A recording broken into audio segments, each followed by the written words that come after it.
பாண்டிச்சேரியில் காங்கிரஸ் அங்கே வீக்காக இருக்குன்னா விஜய் வந்து பிரச்சாரம் வந்து எடுபடும். ரவீந்திரன் அவர்கள் கூட தேர்ந்தெடுக்கப்பட்டிருக்காங்க. அவரும் டிவியில் நீங்கள் நம்ம பார்க்கும்போது விவாதங்களில் பங்கு பெற்றிருந்தாலும் அவர் தேமுதிக தான் அவர் ஒரு தொடர்ச்சி. விஜயகாந்த் வந்து அவர்கள் கட்சி ஆரம்பிக்கும் பொழுது முதல்ல அவர் வந்து கொள்கை பிறப்பு செயலாளராக இருந்திருக்கிறார். பிஜேபி அன்றைக்கும் சில நேரங்களில் வேறு விதமாக கூட திங்க் பண்ணும். எப்படின்னா ஏதாவது ஒரு தலித் கொண்டு வந்து முன்னால் நிறுத்தலாம். ஒரு வடகிழக்கு மாநிலம் மட்டும்தான் ஒர்க் பண்ணியிருக்கிறதா கிறிஸ்டோபர் திலக்கு சொல்கிறாங்க. அவர் ஆந்திரா பாலிடிக்ஸ் அங்கே டேட்டா அனாலிசிஸ் அதெல்லாம் போய் ஒர்க் பண்ணிட்டு வந்திருக்கார் காங்கிரஸ்க்காக. இப்போ சிறிது நாட்களுக்கு பிறகு மேபி அவருக்கு ஒரு கேபினெட் அந்தஸ்து கொடுக்கலாம். ஏன்னா இவர் சும்மா வச்சுருந்தோன்னு வச்சுங்களேன், திடீர்னு வந்து பிரசிடெண்ட்டை கூட எனக்கு ஆக்குங்கன்னு கூட கேட்டாருன்னு வச்சுக்கோங்க.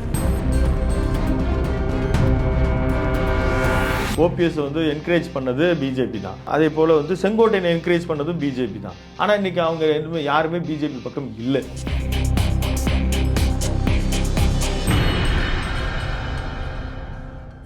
அறம் தமிழ் நேயர்களுக்கு வணக்கம்.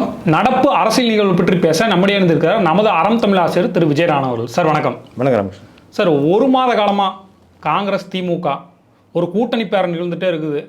இப்போ வந்து நேற்று ஸ்டாலின் அவர்கள் மொத்தமாக முடிச்சிட்டாரு. காரில் கூட போகிற வீடியோலாம் நம்மளுக்கு ட்ரெண்ட் ஆச்சு, முடிஞ்சதுன்ற விஷயத்தை அவரே சொல்கிறார் ஒரு கல்யாண மேடையில். ஆமாம், அப்படி சொல்கிறாரு. இது வந்து இவ்வளோ நாள் இழுபறி, பருத்தி மூட்டை குடோன்லேயே இருக்கலாம்னு நிறைய மீம்ஸ் நம்ம பார்க்குறோம். அந்த 3 சீட்டுக்காக இவ்வளோ நாள் போராடினாங்களா? பின்னணியில் நடந்தது என்ன? 3 சீட்டு அதான் அவங்களால இன்க்ரீஸ் பண்ண முடிஞ்சுதா அப்படின்னா கடைசியாக அந்த 3 சீட்டில் தான் வந்து, அதாவது 25 கடந்த முறை கொடுத்த தொகுதியே நீங்கள் கொடுக்க வேணாம், எங்களுக்கு கொஞ்சம் கூடுதல் தொகுதியை கொடுங்க. குறிப்பாக ராஜ்யசபாவை கேட்டு அவர்கள் அதில் தான் கன்வின்ஸ் ஆகியிருக்காங்க. எப்படின்னா 35 சீட்டுகள் அவங்க கேட்டதை கடைசியாக 40 கேட்டு 35 வரைக்கும் அவர்கள் போராடி இருக்கிறார்கள். அந்த 35 சீட்டு நீங்கள் கொடுத்துட்டிங்கன்னா நாங்களே ஒரு ராஜ்யசபா சீட்டு பெறுவோம். ஏன் இப்போ காங்கிரஸ் வந்து ராஜ்யசபா சீட்டு ஏன் கேட்குது? நீங்கள் கமல்ஹாசனுக்கு கொடுத்துருக்கீங்க, வைகோவுக்கு கொடுத்துருக்கீங்க, தேமுதிகவுக்கு இப்போ வந்தவங்களுக்கு ஒரு குறிப்பிட்ட நாங்கள் ஏன் கேட்கக்கூடாது? நீங்கள் 2004 14 வரைக்கும் மத்திய அமைச்சரவையில் நாங்கள் உங்களுக்கு கான்ட்ரிபியூஷன் கொடுக்கல, நீங்கள் கேட்ட தொகுதிகளில் நீங்கள்லாம் முதல் அதுவும் அந்த 1.0 மன்மோகன் சிங் பீரியடில் நாங்கள்லாம் கொடுக்கல. இப்போ இந்த மாதிரி டேட்டா இந்த மாதிரி வந்து பேசுகிறதுக்கு தான் அவர் ஒரு பெரிய டீம் வச்சுருக்கிறார். இங்கே இருக்கிற மூத்த அரசியல் தலைவர்கள் எல்லாம் நமக்கான ஒரு கடந்த காலத்தில் நமக்கு சீட்டு கொடுத்துருக்குறாங்க.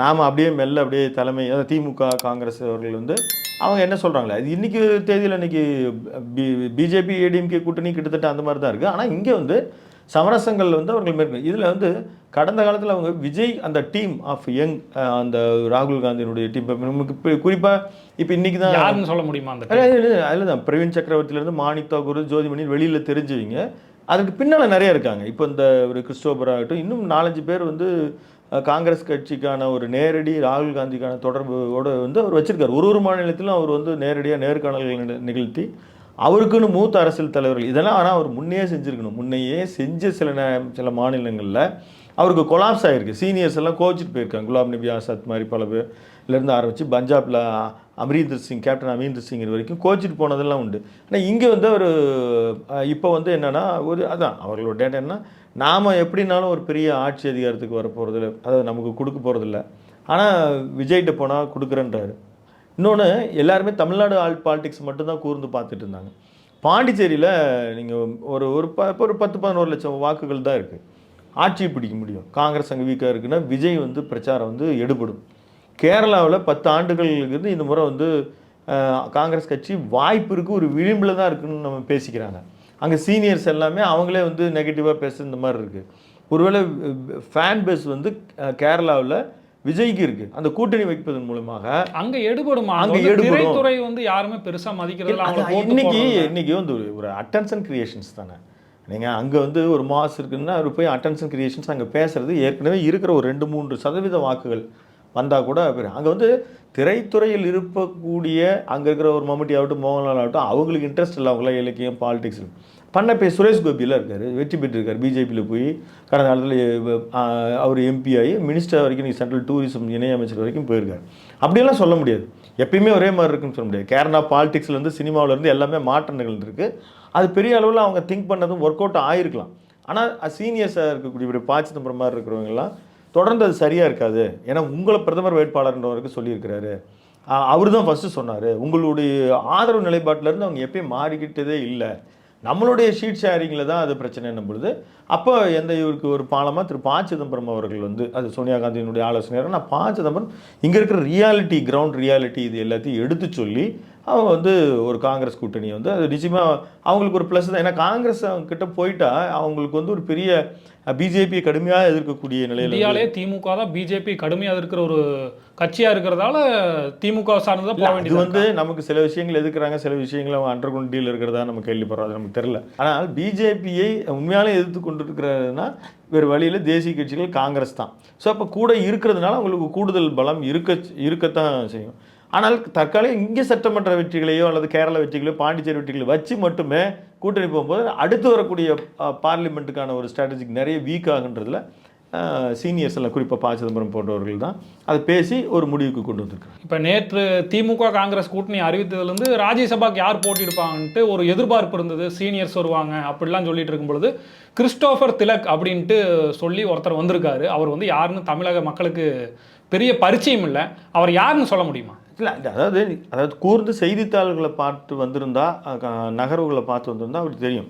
இவர் ஒரு மெயின் ஸ்ட்ரீம் மீடியாவில் வந்து இன்றைக்கி அவர் அறிவிக்கப்பட்டதுனால அவரை பிரவீன் சக்கரவர்த்தி வந்து அவருடைய பேர், அதுக்கு முன்னால் விஜயோட அவர் போய் பேசுகிறாரு, அவர் ஒரு டேட்டா அனலிஸ்ட்டு, பகுப்பாய்வு, காங்கிரஸினுடைய தரவு பகுப்பாய்வு குழு அப்படின்னு ஒன்று இருக்கிறத நம்ம பார்க்குறோம். எம்பியாக இருக்கிற மாணிக் தாக்கூரை ஃபஸ்ட்டு அனௌன்ஸ் பண்ணும்போது வைகோக்கு எதிராக அவர் போட்டிட்டு முதலில் அவர் அறிவிக்கப்படும் போது அவர் கூட யார் இவர் இந்த இடத்துக்கு சம்மந்தம் இல்லையா அப்படின்ற மாதிரி வந்தது. இவர் வந்து இப்போ திருச்சி ரெசிடென்ட்டில் இருக்கிறார் ஒழிய, அதாவது நான் முன்பு குறிப்பிட்டது போலவே ராகுல் வந்து தனக்கான ஒரு திங்க் டேங்க் மற்றும் தனக்கான ஒரு டீம், ராகுல் டீம்னு வந்து ஒரு யங்ஸ்டர்ஸ் வச்சுருக்காங்க. கிரீஷோட குரல் கூட அந்த மாதிரி தான். அவர்லாம் எப்படின்னா ஒரு இன்டர்வியூ வைக்கிறார், நேராக வச்சு அவங்ககிட்ட வந்து ஒரு என்னென்ன பொறுப்புகள் கொடுக்கலாம் அப்படின்னு சொல்லி பெரிய அளவில் பாலிட்டிக்ஸ் டிஸ்கஷன் பண்ணுறார். அவங்ககிட்டலாம் பண்ணி அவங்க ஷார்ப்பாக இந்த மாதிரி இந்த ரீசன்ஸ்லாம் இருக்குது, இப்படி இருக்குது அப்படின்னு சொன்னால் அவரில் வந்து அதில் ஒரு டீமாக வச்சு அவங்களுக்கு பொறுப்பு கொடுக்குறாரு. அந்த மாதிரி தமிழ்நாட்டில் நிறைய பேருக்கு. மயூரா ஜெயக்குமார் உங்களுக்கு நினைவு இருக்கலாம், கோவை தெற்கு தொகுதியில் எம்எல்ஏ போட்டிட்டார். அவர் அது ஒரு டீம் இதெல்லாம் நேரடியாக பேசுகிறார். அவருடைய போட்டிட்டு அதோட வாக்கு பிரிப்பில் தான் பிரிவு ஏற்பட்டதுனால தான் வானதி அவர்கள் வென்றார்கள். அந்த மாதிரி நிறைய பேர். டாக்டர் அறிவழகன் சென்னை சேர்ந்த ஒருத்தர் இருக்கிறாரு. அதே மாதிரி வந்து கோபிநாத் சுப்ரமணியன் ஒருத்தர் திருப்பூர் சேர்ந்தவர் இருக்கிறாங்க. இது மாதிரி அவரோட வந்து இளைஞர்கள் வந்து ராகுல் காந்தி அவர்களுக்கான ஒரு டேட்டா கொடுக்குறது, டிஸ்கஸ் பண்ணுறது, அனலைஸ் பண்ணி பேசுகிறது, இது ஒரு டீம் இருந்துகிட்டே தான் இருக்குது. அதில் வந்து இப்போது மயூரா ஜெயக்குமாரெல்லாம் ஒடிசா உள்ள போய் பார்த்துட்டார், கர்நாடகா போய் இவர் வந்து டாக்டர் அறிவழகன் பார்த்துக்கிட்டார். இந்த மாதிரி ஒரு மாநிலமும் இப்போ அவர்கள் போய் பேசும் பொழுது அந்த மாநிலத்தில் இருக்கிற பிரச்சனை அங்கே இருக்கிற இதில் இப்போ முன்கூட்டியே ஒரு இன்டர்வியூஸ் போகிற மாதிரி பேசுறதுனால இவரும் வடகிழக்கு மாநிலங்கள் திரிபுரா குறித்து மற்றும் வந்து அங்கே இருக்கிற சிக்கிம், இந்த மாதிரி ஆந்திரா கூட போய் ஒர்க் பண்ணியிருக்காரு. ஒரு வடகிழக்கு மாநிலம் மட்டும்தான் ஒர்க் பண்ணியிருக்கிறதா கிறிஸ்டோபர் திலக்கு சொல்கிறாங்க. அவர் ஆந்திரா பாலிடிக்ஸ் அங்கே டேட்டா அனலிசிஸ் அதெல்லாம் போய் ஒர்க் பண்ணிட்டு வந்திருக்காரு. காங்கிரஸ்க்காக வெற்றி பெருசாக பெற்றுச்சா சார் அப்படின்லாம் கேட்க முடியாது, ஒர்க் பண்ணார். அது வந்து தலைமையோட நெருக்கமாக இருந்தார். அந்த மாதிரி நிறைய இது நம்ம அவங்க காங்கிரஸ் டீமில் இருக்கவங்களுக்கு தெரியும். அதனால் அவருடைய இப்போ அதை அங்கீகரித்து அவங்க கேட்டு கொடுத்துருக்குறாங்க.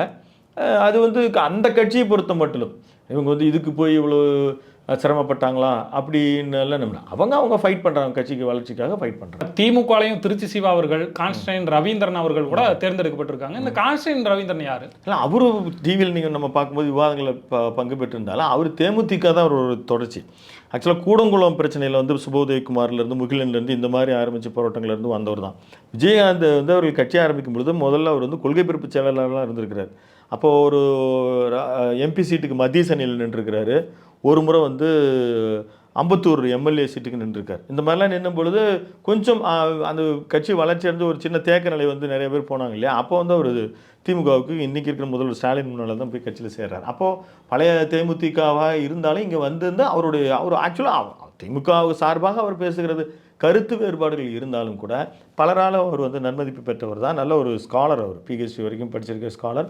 ரொம்ப அவருக்கு அதாவது ஒரு பாசிட்டிவாக ஒரு இதாக. இப்போ மாஃபா பாண்டியராஜன் அந்த மாதிரி இருந்தார். அவர் அதிமுகவுக்கு போனார், தேமுதிகவில் இருந்தார். அங்கே போய் அவர் டிவி விவாதங்களில் இருந்தார், எம்எல்ஏ வரைக்கும் ஆனார். இவர் வந்து தொடர்ந்து விவாதங்களில் அவங்களுக்கு வரல ஒரு அறிவுசார் கருத்துக்களை எடுத்து வைக்கும்போது அதுக்கான ரெக்கனைசிங்காக தான் பார்க்கணும். இப்போ வந்து பீகார் பிரச்சனை தான் வந்து பெரிய பிரேக்கிங் நியூஸாக போயிட்டு இருக்குது. நிதிஷ்குமார் அவர்கள் கடந்த வருடம் இறுதியில் வந்து முதலமைச்சராக பதவியேற்றாரு. இப்போ வந்து நான் பதவி விலகிறேன் அப்படின்னு சொல்கிறாரு. அடுத்தது வந்து பிஜேபியிலிருந்து எந்த கேண்டிடேட் வந்து முதலமைச்சராக வர்றதுக்கு வாய்ப்பு அதிகம்னு சொல்கிறாங்க.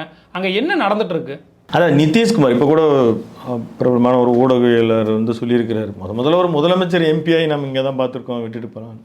அதாவது 2004 அவர் மத்திய அமைச்சராக கடந்த காலங்களில் இருந்தாலும் கூட அவர் 2004 கூட அவர் அங்கே வந்து எம்எல்சி இருக்குது.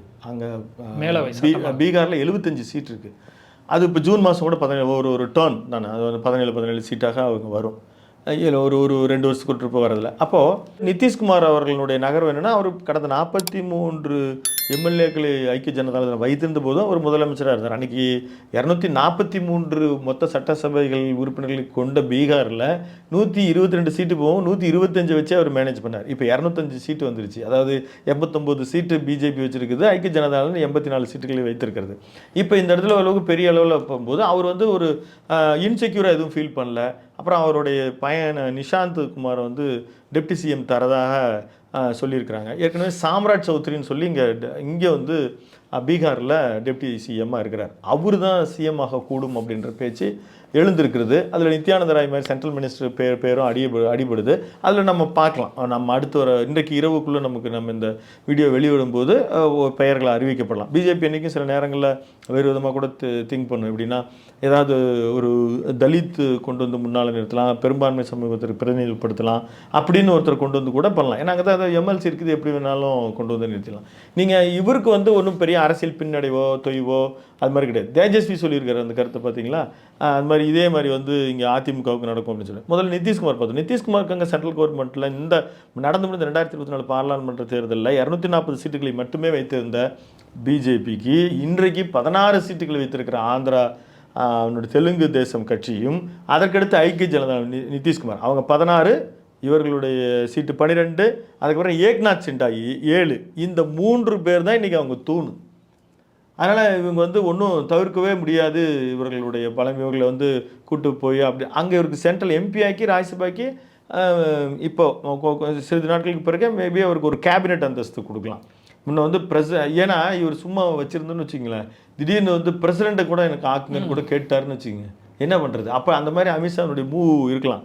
அவர் சீஃப் மினிஸ்டராக இருந்துட்டு துணை ஜனாதிபதி தேர்தல் வரும் பொழுது ஏதோ கேட்டதாக நம்ம கேள்விப்படுறோம். ஜனாதிபதி எலெக்ஷன் வரும்போது நீங்கள் என்ன ஜனாதிபதி ஆக்குங்க அப்படின்ட்டாருன்னா, அந்த மாதிரி இருக்கனால அவர் கேபினெட் அந்தஸ்து கொண்டு வருது. இவர் என்ன சொல்லுவார், கேபினெட்டில் இருக்க பையன் சீஃப் மினிஸ்டராவோ அது டெப்டி சிஎம்மாவோ அல்லது ஒரு கேபினெட்டோ கொடுத்து நான் பீகார் மக்கள் நலனுக்காகத்தான் நான் போகிறேன். அவருக்கும் வயசாயிடுச்சு. அதாவது சில இதுல எல்லாம் பார்த்தீங்கன்னா அவர் ரொம்ப குழந்தைத்தனமாக நடந்துக்கிறாரு. ரொம்ப நிறைய வருது. அப்போது சென்ட்ரல் மினிஸ்டராக அவரை ஆக்கிறதுக்கு கூட முயற்சி நடப்பதற்காக தான் அவர் நகர்றார். அதனால் அவர் தவிர்க்க முடியாது. இப்போ இது தேஜஸ்வியினோட கருத்துக்கு வருவோம். அவர் சொல்கிறாரு, அதிமுகவை கூட எதிர்காலத்தில் இப்படித்தான் ஆகணும் அப்படின்னு.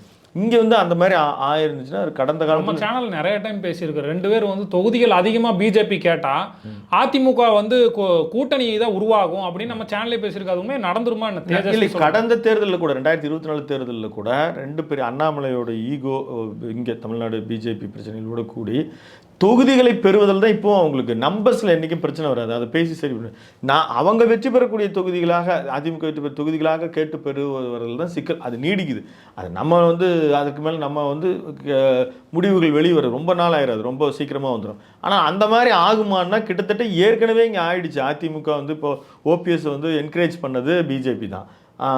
அதே போல் வந்து செங்கோட்டையனை என்கரேஜ் பண்ணதும் பிஜேபி தான். ஆனால் இன்றைக்கி அவங்க யாருமே பிஜேபி பக்கம் இல்லை.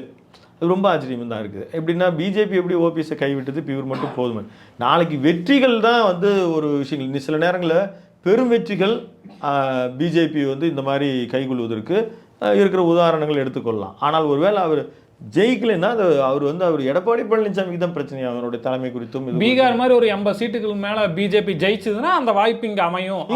ஆமாம், வெற்றி பெற்றாலும் அவருக்கு நிறைய பிரச்சனைகள் வரக்க தான் செய்யும். எப்படின்னா இவங்க இப்போ திமுகவில் எடுத்துக்கிட்டிங்கனாலும் இன்னும் பெரிய சேலஞ்ச் இருக்குது. இப்போ இருக்கிற கூட்டணி கட்சிகளுடைய லிஸ்ட்டு பார்த்தீங்கன்னா ரொம்ப பெருசாக இருக்குது. இப்போ கடந்த சேராட்ட மாதிரி எல்லாம் ஆமாம், நாம் இதை பற்றி பேசியிருக்கோம். அது அவங்களுக்கு இருக்கிற ரிஸ்க் இப்போ அவங்க சேர்த்துக்கிட்டே போகிற பொழுது நீங்கள் ஒரு தோராயமாக 80 சீட்டு அவங்க ஷேர் பண்ணுற நிலைமையில் இருக்காங்க. அப்போ 150-53 சீட்டில் நின்னா கூட்டணி கட்சிகள் எல்லாம் பேர் போகலாம். கடந்த முறை 173 சீட்டில் நின்று 133 அவங்க பெற்றார்கள். இந்த முறையும் கிட்டத்தட்ட நின்றாலும் கூட அந்த 170 சீட்டு கூட்டணி கட்சிக்கே கொடுத்தாலும் உதயசூரியன் சின்னத்தில் நீங்கள் நில்லுங்க அப்படின்னு சொல்லி அதை அப்படித்தான் மேட்ச் பண்ணுற மாதிரி இருக்குது.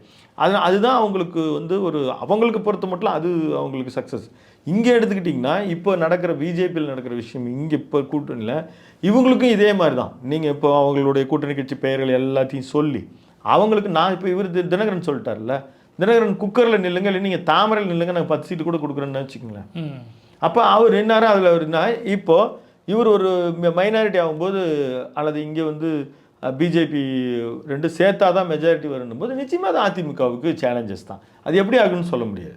அது வந்து யாருக்கு நின்று விரைவில் போகும். இப்போ வந்து கூட்டணி கட்சிகள் கட்டமைப்பது உறுதியாக பழைய கூட்டணிகள் ஒன்று கூட சிதறவிடாமல் புதிய ஆட்களை சேர்ப்பதில் திமுக இப்போ முன்னணியில் இருக்குது. ஆனால் அதிமுகவிற்கு சேலஞ்சஸ் தான். அது தேர்தல் முடிந்த பிறகும் அவர்களுக்கு சவால்கள் நிறைந்ததாக தான் இருக்கும் இந்த சட்டமன்ற தேர்தல்.